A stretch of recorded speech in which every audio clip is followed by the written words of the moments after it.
आज 8 अक्टूबर है और 8 अक्टूबर को जो है वो वर्ल्ड पैलेटिव डे केयर है।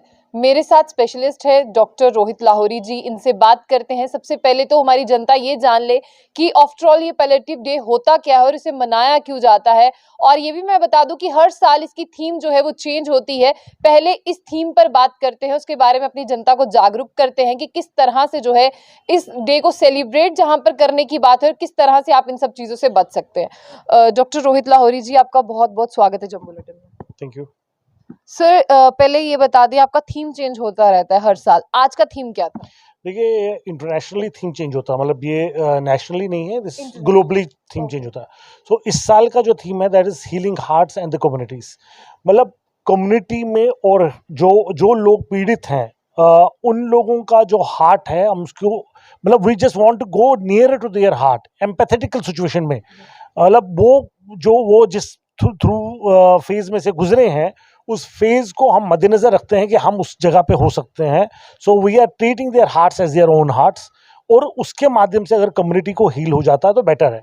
और why this is important, because कि कोविड का सिनेरियो जो पीछे रह चुका है और we have lost so many people. I think every family, हर कोई फैमिली कहीं ना कहीं टच रही है कोविड से, कहीं ना कहीं कोई फैमिली में फर्टिलिटी हुई है, कोई लॉस हुआ इस टाइप का। तो उन सब कम्युनिटीज को भी और उनके हार्ट्स को भी हम कहीं ना कहीं इस माध्यम से टच कर रहे हैं। बहुत सी जनता है इन पीड़ाओं के बारे में तो वो जानती है, लेकिन पर्टिकुलरली पैलेटिव डे का मतलब क्या है उसके बारे में लोग जानते हैं।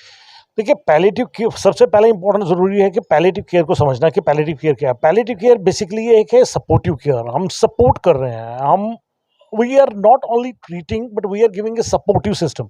सपोर्ट किस में दे रहे हैं? सपोर्ट उसमें दे रहे हैं जो बीमारी है, जो टर्मिनली इल बीमारी है। जो टर्मिनली बीमारी मतलब कि कैंसर है, क्रॉनिक रिनल डिजीज है, HIV है, कोई कार्डियोवैस्कुलर डिजीज है, डिमेंशिया है, एल्जीमर्स है, या COPD chronic obstructive pulmonary disease है जो रिवर्स नहीं हो सकती हैं।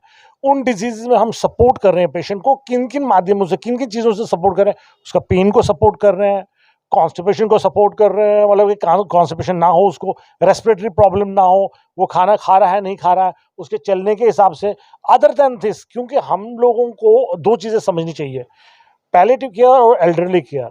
एल्डरली केयर और palliative care are two different things. One is elderly care, जहाँ पे एल्डर को हम एल्डर की प्रॉब्लम्स को हम संबोधित करते हैं।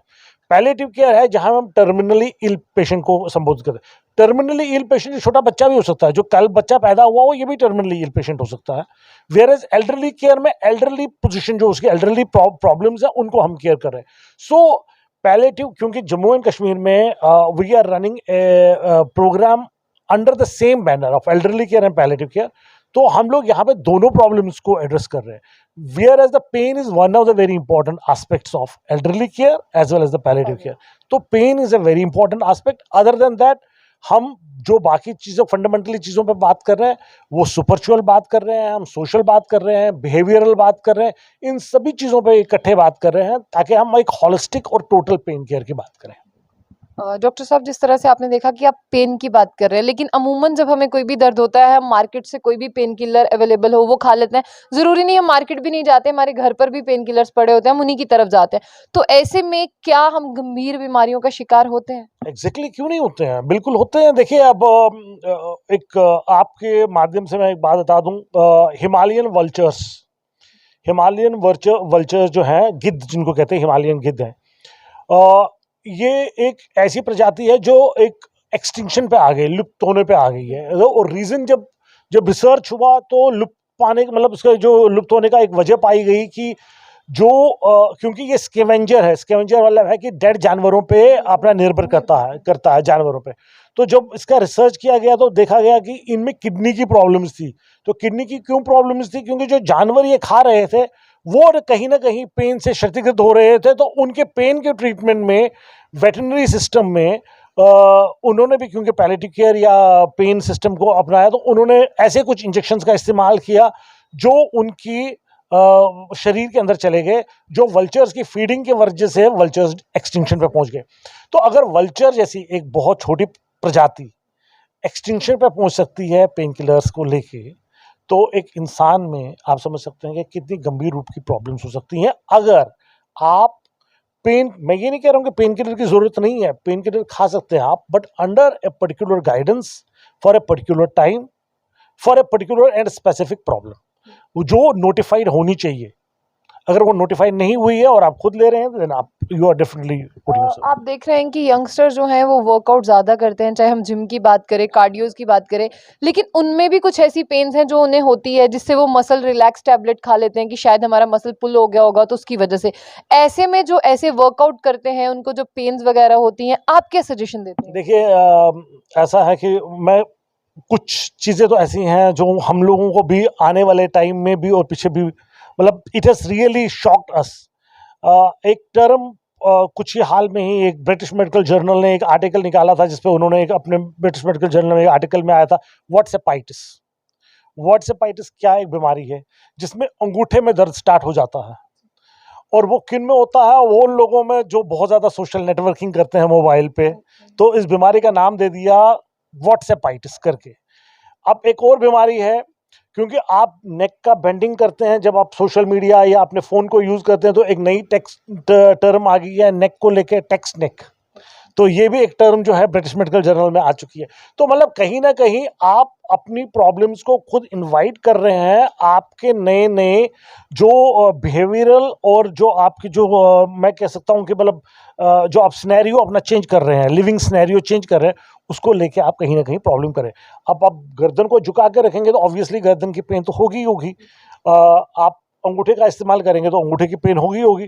तो इन सब चीज़ों को लेके जो सिचुएशन है, तो मेरी यही होगी कि हमेशा आप जाइए, जो आपके नियरेस्ट पॉसिबल डॉक्टर हैं, पेन स्पेशलिस्ट हैं, आप जाके उनसे आप मिल सकते हैं, और जो आप अपना डायग्नोसिस करवा के then if they advise you for a particular period of time, then you can take it under their supervision, not without supervision. ऐसे बहुत से इंसान हैं जो कहते हैं कि मैं बहुत फिट एंड फाइन हूँ, मुझे किसी भी चीज़ की कोई ज़रूरत नहीं है, ना मुझे एक्सरसाइज की ज़रूरत है, ना मुझे वॉक की ज़रूरत है, ना मुझे किसी डॉक्टर की ज़रूरत है।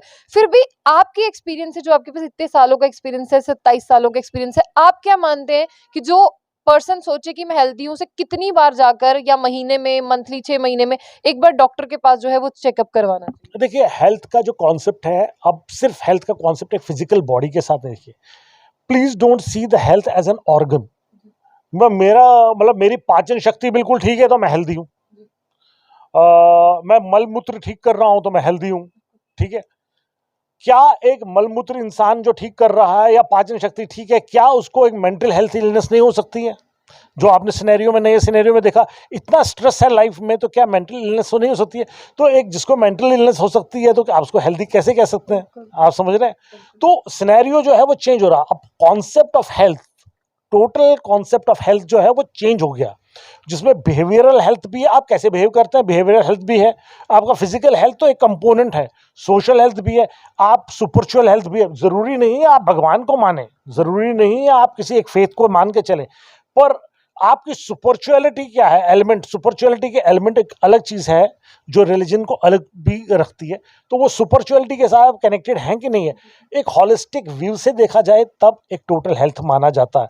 सिर्फ खुद को हेल्दी कहने से हेल्थ नहीं प्रणाली चेंज नहीं होती। मैं एक महिला हूँ, जिस तरह से हम देखते हैं अमूमन हमारी मदर भी घर पे काम करती है, बहुत सी महिलाएं हैं जो अपने परिवार का ख्याल रखने में अपना ख्याल रखना भूल जाती हैं। उनके लिए एक मोस्टली जो है बहुत खूबसूरत सी एडवाइस होनी चाहिए, क्योंकि आप भी देखते हैं, आपके पास भी ऐसे बहुत से केसेस आते हैं जो महिलाएं अपना ध्यान नहीं रखती और ऐसे अपने ध्यान रखने में अपनी लाइफ को जो है वो खत्म कर देती हैं। देखिए, मातृता को मैं सलाम करता हूँ।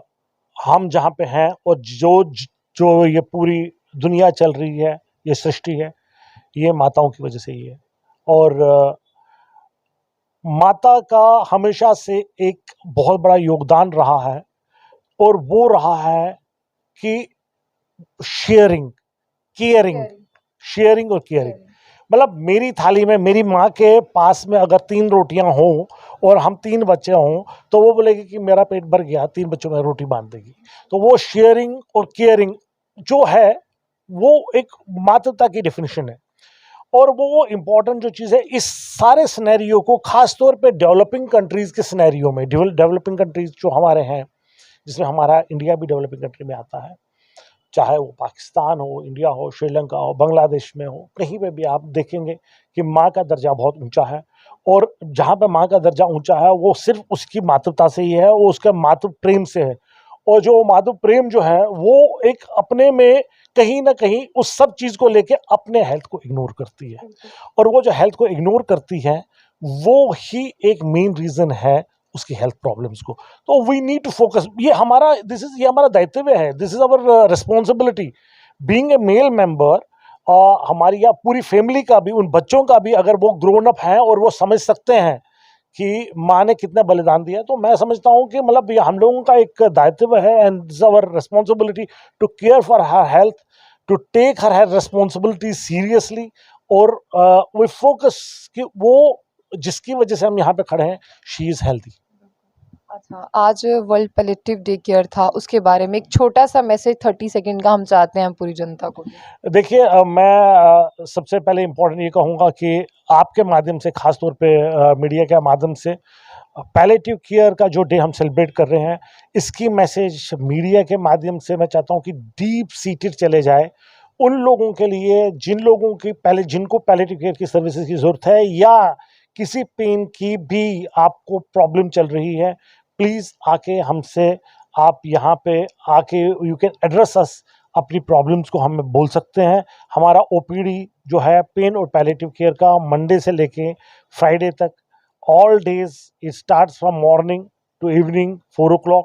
आप आके हमसे मिल सकते हैं, room number 215 Gandhinagar hospital, government hospital Gandhinagar में आके आप मिल सकते हैं। We have a dedicated 10 bedded ward, और हमारे यहाँ पे 10 बेडेड वार्ड नहीं है, सभी डिस्ट्रिक्ट्स में 10 बेडेड वार्ड है for palliative care. You can go and address your problems, वहाँ पे जाके जो भी डॉक्टर साहब हैं उनसे आप मिल सकते हैं। बहुत बहुत शुक्रिया आपका प्रेशियस टाइम देने के लिए। एक हेल्दी कन्वर्सेशन थी और बहुत से सवाल हमने पूछने की कोशिश की, और आपने ये सारा इंटरव्यू देखा होगा। अब आप क्या कहना चाहेंगे? और जिस तरह से इन्होंने आपको बता दिया कि एड्रेस भी पूरा बता दिया, और आपको गांधीनगर हॉस्पिटल में आना है जहां पर इन सब चीज़ों का जो है वो ट्रीटमेंट हो सकता है, तो आप यहाँ पर ज़रूर आएँ और ज़रूर यहाँ की जो भी सेवाएं हैं उनका फ़ायदा उठाएं। तो ऐसी और भी अपडेट्स के लिए देखते रहिए जुम बुलेटिन। आशिया खान के साथ।